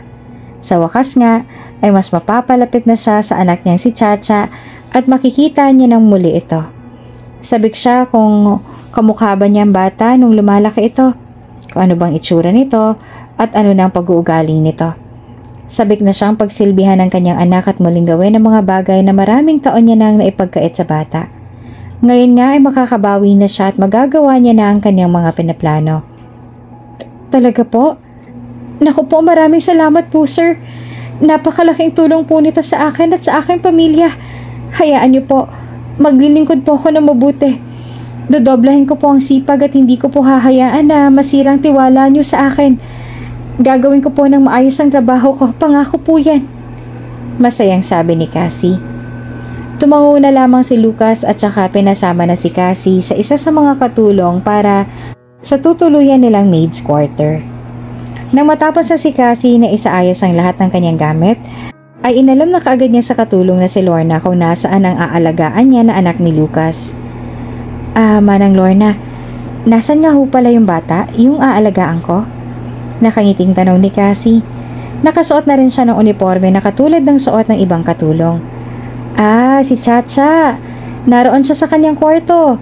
Siguro ay gumagawa ng assignment. Tara at sasamahan kita. Ipapakilala na rin kita sa kanya. Lumuwag naman ang ngiti sa labi ni Cassie nang mabanggit ni Manang Lorna ang pangalan ni Chacha. Sa loob-loob niya ay nagagalak siya dahil hindi na rin pala pinalitan na mag-asawang pangalan ng bata at isa na rin yon sa kanyang ipinagpapasalamat. Nang marating na nila ang silid ng bata sa ikalawang palapag ng bahay, ay sandali munang tumigil doon si Cassie sa harap ng pinto ng silid. Huminga siya ng malalim at hinanda ang sarili. Nagtataka namang tumingin sa kanya si Manang Lorna dahil tila ba kabadong-kabado si Cassie. Ipapakilala lang naman ito kay Chacha. Cassandra, ayos ka lang ba? Parang namumutla ka yata. Usisa ni Manang Lorna kay Cassie habang nakatingin dito. Opo, ayos lang po ako. Kinakabahan lang siguro ako kasi syempre, bagong bata na ulit ang pakikisamahan ko kaya medyo kabado ako ngayon. Wika naman ni Cassie na nauutal pa. Ganun ba? Huwag ka mag-alala. Dahil itong si Chacha ay napakabait na bata. Halika't bubuksan ko ng pinto. Marahan nang pinihit ni Manang Lorna ang doorknob ng silid.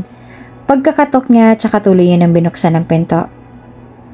Miss Chacha, andito na po yung bagong mag-aalaga sa'yo, yung pumalit kay Manang Berna. Halika't ipapakilala ko siya sa'yo.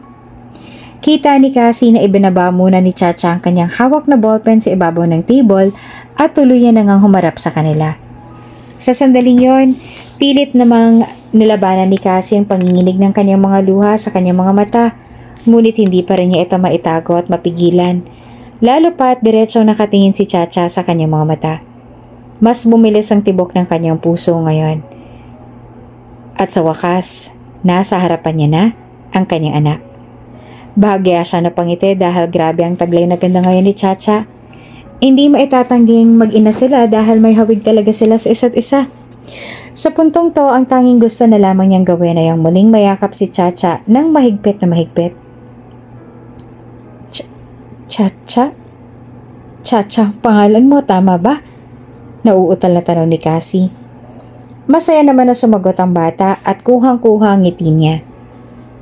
Opo, ako nga po si Chacha. Ang full name ko po ay Charlene. Kayo po, ano pong pangalan ninyo? Balik na tanong naman ni Chacha. Marahan na ring lumapit sa kanya si Cassie. Nanay Cassandra. Nanay Cassandra na lamang ang itawag mo sa akin. Maluha-luhang sabi ni Cassie. Narating na nga nito ang harap ni Chacha kaya naman hindi niya na mapigil ang haplusin ang mukha nito. Napakaganda mo, Chacha. Maaari ba kitang mayakap? Nahihiyang tanong ni Cassie. Nilakasan na rin niya ang kanyang loob dahil matagal niya nang hiniling na dumating ang pagkakataong to. Sandali siyang tinitigan ni Chacha. Hindi mawala ngiti sa labi ng bata, tila ba nararamdaman din niya ang hindi maipaliwanag na kagaanan ng loob kay Cassie. Walang ano-ano pa, pinagbigyan na rin niya ang hiling ni Cassie na mayakap ito na mahigpit. Oo naman po, pwede po.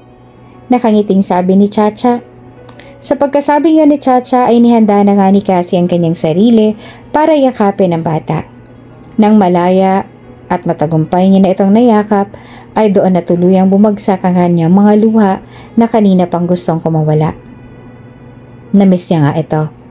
Yung muling madama ang mainit na yakap ni Chacha. Yung muling magkadikit ang kanilang mga dibdib at magkasabay ang bawat pintig ng kanilang mga puso. Kung maaari nga lang wag na siyang kumalas ay nagawa niya na. Ngunit dahil sa ngayon ay may trabaho siya na kailangang gampanin ay minabuti niya na lang na kumalas sabay puna sa kanyang mga luha. Umiiyak po ba kayo, Nanay Cassandra? Magalang na tanong ng bata. Hindi anak, napuwing lang ako. Maiba tayo, kumain ka na ba? Ano palang paborito mong pagkain? Lulutuan kita. Nakangiting tanong ni Cassie sa bata. Lumabas na rin sila ng kwarto at nagtungo na sa may kusina. Talaga po? Marunong po kayong magluto? Gulat naman na tanong ni Chacha. Ito kasing kinahiligan ng batang gawin kaya nagalak siya nang malamang marunong din magluto si Nanay Cassandra, katulad ng kanyang Manang Berna. Sumagot naman si Cassie. Oo naman. Alam mo ba kung magpapagawa ako ng bahay, siguro mas malawak ang kusina sa magiging kwarto ko, sabi nito. Bakit naman po? Nagtatakang usisa naman ng bata na nakasalumbaba na sa may kitchen table. Hilig ko kasi talaga ang pagluluto. Mahilig ako mag-eksperimento ng iba't ibang mga menu. Gusto mo turuan kita minsan? Kwento naman ni Cassie. Opo, gusto ko po yan. Sa katunayan nga po, nung nandito po si Manang Berna, ay lagi rin po niya akong tinuturoang mag-bake. Gusto ko rin po kasi ang pagluluto. Kahit wala pa po akong ganong alam iluto, pakiramdam ko po ay gumagaan din po ang aking pakiramdam kapag nasa kusina. Wika naman ni Chacha. Wow, parehas pala tayo. Yang ganyan kasi minsan ay namamana. Siguro namana mo yan sa mommy o sa daddy mo, no? Muli nagtanong si Cassie sa bata, kahit alam naman niya sa sarili niya na sa kanya ito namana ng kanyang anak. Actually po, wala pong hilig si mommy at daddy sa pagluluto. Sabi lang po nila na minsan ay nagiging inborn na lang daw po ang ganitong passion na isang tao. Pwede hindi mamamana kaya siguro po inborn ng putong sa akin. Lumuwag naman ang mga ngiti ni Cassie sa kanyang labi sa sinabi ng bata. Sa isip niya ay kung alam lang siguro ng bata ang totoo ay masasagot niya ng payak at tiyak ang katanungan na iyon at kaagad niyang ituturo ang kanyang tunay na ina na si Cassie. Ngunit hindi pa ito tamang panahon para umamin siya sa kanyang anak dahil hindi pa niya tuluyan nakukuha ang loob ng bata. Habang lumilipas sa mga araw ay mas kapansin-pansin ang pagiging malapit na ni Cassie at Chacha sa isa't isa. Mas gumaan ang loob sa kanya ng bata kaya naman labis ang galak ng puso ngayon ni Cassie. Samantala, nang mapatulog na ni Cassie si Chacha ay akmang babalik na sana siya ng kanyang silid. Natigilan lang siya sa paglalakad nung mapansin niyang tila babalisa si Lucas sa loob ng kanyang opisina habang minamasa-masahe pa ang kanyang ulo. Madaling nakita iyon sa labas dahil babasagin ang opisinang yon. Magtutuloy na sana siya sa paglalakad ngunit para bang may pumigil sa kanya at bumubulong na puntahan muna roon si Lucas dahil baka sakaling may kailangan ito. Bandang huli ay hindi na rin nagdalawang isip pa si Cassie na pasukin ang opisina. Huminga muna siya ng malalim tsaka kumatok. Magandang gabi ho, Sir Lucas. Bungad ni Cassie tsaka pumasok na sa loob. Napatingin naman kaagad sa kanya si Lucas. Oh, Cassandra, gabi na. Tulog na ba si Chacha? Tanong ni Lucas. Opo, sir. Sa katunayan ho ay kakatulog lang. Okay, good. May kailangan ho ba kayo, sir? Kape? Mukha kasing stress na stress kayo eh. Nakangiting tanong naman ni Cassie. I don't drink coffee, but yes, I want a tea. Sagot naman ni Lucas. Okay sir, wait lang, ikukuha kita. Pagkakuha ni Cassie ng tea ay bumalik na ito kaagad sa opisina ni Lucas. Sir, ito na po ang tiyaan ninyo. Sapay lapag niya sa ibabaw na mesa ni Lucas. Thanks. Tugon naman ito. Hindi pa rin umalis noon si Cassie bagkos ay minabuti muna niyang magstay para paalwanin ang pakiramdam ni Lucas. Gusto niyo ba ng masahe sa ulo, sir? Hindi niyo po na itatanong magaling din po ako magmasahe. Minsan na rin po kasi ako naging masahista. Pagmamalaki pa ni Cassie. Hindi naman makatanggi si Lucas dahil marahil ito nga ang kailangan niya ngayon. Okay, pwede ba? Tanong niya. Oo naman sir. Tsaka lumapit na si Cassie kay Lucas at pumesto sa likod nito. Marahan niyang nilapat ang kanyang kamay sa sentido ni Lucas at doon ay sinimula ng masamasahin si Cassie ng banayad at marahan ang sentido ng lalaki. Napapikit na nga si Lucas sa sarap habang ginagawa iyon ni Cassie. Ilang sandali pa'y napamulat bigla si Lucas at napahawak sa kamay ni Cassie na ikinabigla naman ng dalaga. Sir, may problema po ba? Takang tanong ni Cassie. Sorry, may naalala lang akong bigla. Naguguluhan sabi ni Lucas. At ang bigla niya naisip ay si Cassie. Tandang-tanda pa ni Lucas ang lambot ng kamay at banayad na pagkakahilot noon ni Cassie sa kanyang ulo. Ganitong-ganito din yon. Hindi niya maaaring makalimutan dahil unang gabi pa lamang na makilala ni Lucas si Cassie ay alam niya nang may espesyal na itong puwang sa puso niya. Kahit isang beses pa lang niya itong nakikita ay hindi na mawala sa kanyang isipan si Cassie. magpahanggang ngayon. Sa kabilang banda ay malakas naman ang kutob ni Cassie na siya ngang naaalala nito dahil natatandaan niya na ginawa rin niya ito sa binata kaya bahagya siya na pangiti. Sino naman po naaalala niyo, sir? Tanong ni Cassie kay Lucas at saka bumalik sa pagmamasahe. Isang babae. Halos katulad mo siya ng pagmamasahe. Sagot ni Lucas. Asawa niyo po? Hindi. Ibang babae. Sorry kung na-confuse ka, magulong buhay ko. Wika ni Lucas. Ayos lang ho yun, willing po ako makinig. Saan naman ni Cassie? Sa sandaling yon ay nagkwento na nga rin si Lucas. I met a girl a few years ago. She has a long black hair, red lips, and a pointed nose and wears a beautiful smile. Napaka-inosente, napakaganda. Kahit unang beses ko pa lang siya nakita, hindi pa rin mawala ang kanyang imahe sa aking isip. Tingnan mo yan. Tinuro ni Lucas ang isang larawan ng babae na guhit kamay na naka-frame at nakasabit sa may dingding. Laking gulat ni Cassie na makita ang kanyang mukha na siyang nakaguhit doon. Napaawang naman ang mga labi ni Cassie dahil hindi siya makapaniwalang ganito ang impact niya kay Lucas. Ngunit paano kung ang babaeng minamahal niya ay iba ng mukha at katauhan ngayon? Mahalin pa kaya siya nito? Magbago kayang nararamdaman niya? She's Cassie. I know it's kinda confusing dahil may asawa ako. Pero bakit may iba ako minamahal? We're a victim of fixed marriage kaya I felt so guilty nang mamatay si Camila na hindi malang nakasama talaga ang lalaking minamahal niya. Buong buhay niya ay sumunod lang siya sa kanyang mga magulang for the sake of our businesses and legacy.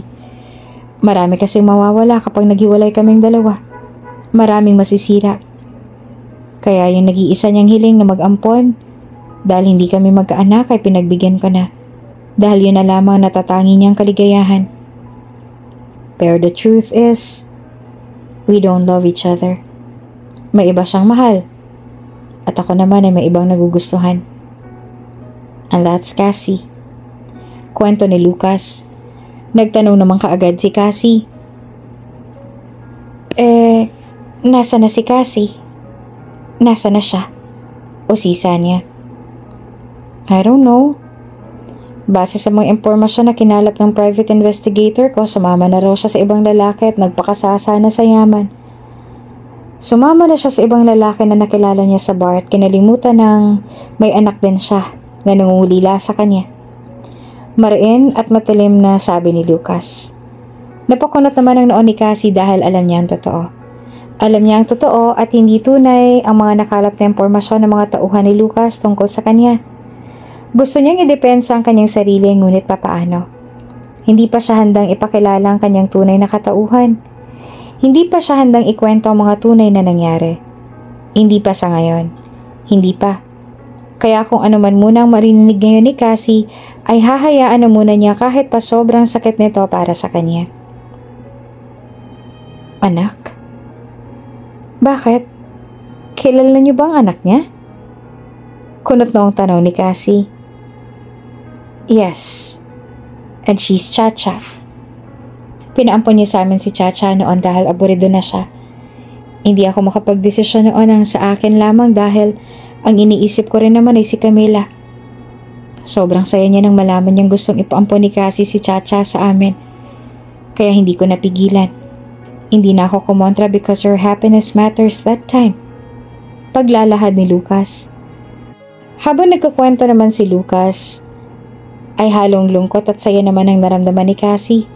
Saya dahil sa pagiging tapat ni Lucas sa lahat. Hindi niya kailangan pang ilihim ang lahat tungkol sa pagkatao ni Chacha. Saya dahil sa tiwala na ibinigay nito sa kanya na ikwento ang lahat kahit pa ilang araw pa lamang silang nagkakasama at nagkakakilala. Lungkot dahil sa guilt na nararamdaman niya. Lungkot dahil araw-araw siyang pinapatay ng kanyang konsensya sa ginagawa niyang pagpaampon kay Chacha na hanggang ngayon ay pinagsisisihan pa rin niya na ginawa niya. Pero nangyari na nangyari. Kaya nga muli siyang bumalik para makabawi at muling makasama ang kanyang anak na si Chacha at maibalik ang dati nilang pagsasama. Simula ng pag-uusap na yon sa pagitan ni Cassie at Lucas, ay mas gumaan na ang turing nila sa isa't isa.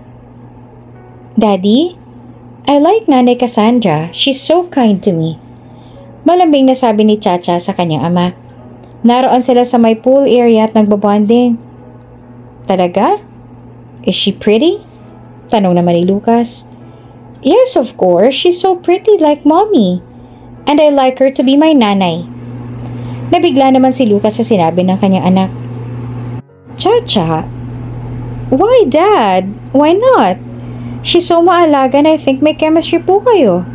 I think bagay kayo. Panunukso pa ni Chacha sa kanyang ama. Napapangiti at napapailing na nga lang si Lucas sa kalokohang iyon ng kanyang anak. Batang-bata ka pa pero puro kalokohan ka na ha? Ikaw talaga. Sabi pa ni Lucas. But I'm not joking, Daddy. I'm telling the truth lang po. Sagot naman ni Chacha.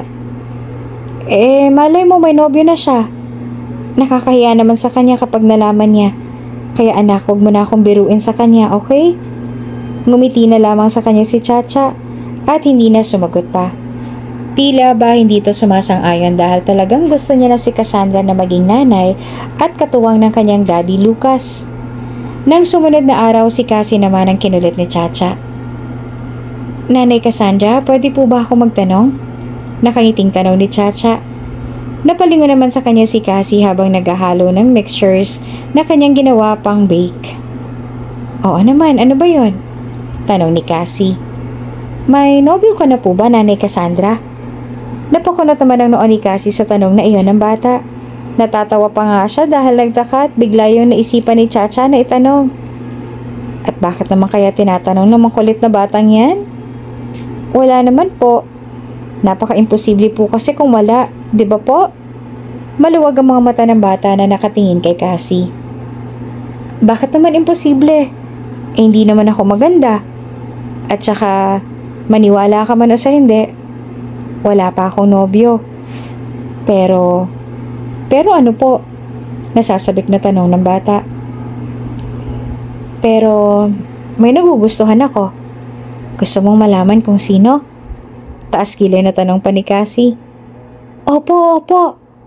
Masiglang tugon naman ni Chacha. Secret. Ikaw talagang bata ka. Hindi ka pa pwede sa ganyang usapin, okay? Tatawa-tawang sagot naman ni Cassie. Uy, ang daya. Akala ko sasabihin nyo na si daddy yung nagugustuhan ninyo. Uy, ikaw talaga nakakahiya sa daddy mo. Ikaw talagang bata ka. But I like you for him. At alam ko gusto ka rin ni daddy. Chacha? Saktong dating naman ni Lucas. Sorry, Cassandra, kung ano man ang sigurong sinabi sa'yo ng batang to. Lumapit si Lucas kay Chacha. Okay lang yon, bata eh. Nakangiting sabi naman ni Cassie. Habang lumilipas sa mga araw ay tila inuudyok na si Cassie na aminin na ang totoo kay Lucas. Pakiramdam niya kasi habang sa patagal ay nadadagdagan lang ang kanyang kasalanan sa mga ito. Kaya naman ngayon ay buo na ang kanyang loob na sabihin ang totoo kina Lucas at Chacha. Una nga niyang kinausap si Lucas na kasalukuyang naroon sa may beranda at nagpapahangin. Sir Lucas? Oh, Cassandra, hindi ka makatulog? Tanong ni Lucas. Opo hindi ako makatulog hanggat may dinadala ako sa aking loob. Nagtaka naman si Lucas. Huh? What do you mean? Nagtatakang tanong ni Lucas. Lucas, may aaminin ako sa'yo. Nakatitig lang si Lucas sa kanyang mga mata, nakaabang sa aaminin ito. Lucas, ako at si Cassie ay iisa. Nanlamig ang itsura ni Lucas at napaawang ang kanyang mga labi. Tila nagimbal ang kanyang buong diwa sa pag-aming iyon ni Cassie. You're just kidding. Malabong mangyari yon. Iiling-iling na sabi ni Lucas. Ito. Inilabas ni Cassie ang calling card na ibinigay nito sa kanya dati. Ito ang calling card na ibinigay mo sa akin dati. Sorry kung hindi na kita binalikan. Gustong-gusto ko pero halos nagkasabay-sabay ang problema ko dati at hindi ako ganong kalakas para akuin lahat ng yan. Yung mga impormasyon na nakalap mo tungkol sa akin, hindi yun totoo, Lucas. Pagkagaling ko sa ospital noon, nag-iwan ko sa inyo si Chacha. Nagmamadali akong pumunta nun sa nanay ko. Pero talagang sinubok ako ng panahon. Hindi ko na naabutan si nanay. Hindi ko na siya inabutan dahil hindi niya na kinaya. Sobrang aligaga ako nun at hindi ko na makilala ang sarili ko. Ang natatandaan ko lang noon, kumaripas lamang ako ng takbo sa ulanan. Dahil ang isip ko noon ay gusto ko na rin mamatay hanggang sa matigil lang ako sa isang malakas na busina. Ilang buwan raw akong tulog noon dahil sa aksidente. Nakoma ako. At yun nakasagasa sa akin na isang doktor. At siya rin naman ang tumulong sa akin, pero pagkagising ko ay iba ng mukha ko. Ganito na. Napuruhan daw kasi ang mukha ko sa lakas ng impact ng pagkakabangga na halos hindi na nila ako makilala at nag-agaw buhay na. At dahil nga surgeon si Doc Merck, inayos niyang mukha ko. Hindi naman katulad ng dati, pero utang ko sa kanyang buhay ko. Nang maiayos niyang lahat sa akin, nakamakabawi ako ng lakas at nang makaahon sa matinding dagok ng aking buhay, ay muli kong hiniling kay Doc Merck na hanapin ang anak ko. Nahanapin kayo. Dahil kahit natamasa ako ng tagumpay, hindi pa rin ako kumpleto. Nagsisisi pa rin ako sa mga nagawa ko sa nakaraan na ipamigay ang sarili kong anak. Kaya nagpanggap akong katulong para mapalapit muli kay Chacha. Lucas, ako si Cassie. Ako ang ina ni Chacha. Umiiyak na pagtatapat ni Cassie kay Lucas. Hindi naman makapaniwala si Lucas. Halos lahat ng sinabi ni Cassie kasalungat ng mga impormasyong nalaman niya. Kaya hindi niya alam kung kanino at anong paniniwalaan niya. Handa ako magdaan ng kahit anong test, mapatunayan lang na ako talaga si Cassie at ako ang nanay ni Chacha. Handa akong gawin ang lahat, Lucas. Paniwalaan mo lang ako. Marahil ang napagtanungan niyo noon ay mga taong may galit sa amin, kaya kung ano-ano na lang paninira ang sinabi nila. Pero Lucas, maniwala ka. Mahal na mahal ko ang anak ko. At kailanman ay hindi na ako bumalik sa trabahong yan. Dagdag pa niya. Malalim namang napaisip si Lucas. Naguguluhan man siya noong una, ay parang unti-unti na rin siyang naniniwala. Wala naman silang kamalay-malay, nandun lang si Chacha sa may pintuan at nakikinig sa kanila. Nanay! Biglang nagsalita si Chacha, kaya napalingon sila sa kinaroroonan ng bata. Chacha! Umiiyak na sabi ni Cassie. Anak, patawarin mo ako. Patawarin mo si nanay. Patawarin mo ako, anak. Pagsusumamo ni Cassie. Marahan namang lumapit sa kanya ang bata. Lumuhod siya para mapantayan ito. Nagulat siya nang marahang pinunasan ng bata ang kanyang palad ang mga luha ni Cassie. Ang dami niyo po palang pinagdaanan. Kung ikaw man po ang nanay ko, nagpapasalamat po ako dahil hindi po kayo sumuko. Hindi niyo po ako kinalimutan. Maraming salamat po, nanay, at huwag po kayong mag-alala dahil hindi po ako galit. Nauunawaan ko po ang pinagdaanan ninyo kung bakit niyo po ako nagawang ipaubaya muna sa iba. Nauunawaan ko po, nanay. Huwag na po kayong umiyak dahil ang mahalaga po ay magkasama na po tayo. Umiyak na sabi ng bata sa bayakap kay Cassie. Hindi na rin umalma pa si Lucas dahil una sa lahat ay si Chacha naman talagang iniisip niya. Ngunit dahil sa naging maayos naman ang pagtanggap niya kay Cassie ay ayos na rin sa kanya iyon. Sa kabilang banday, umangat naman ang tingin si Cassie kay Lucas.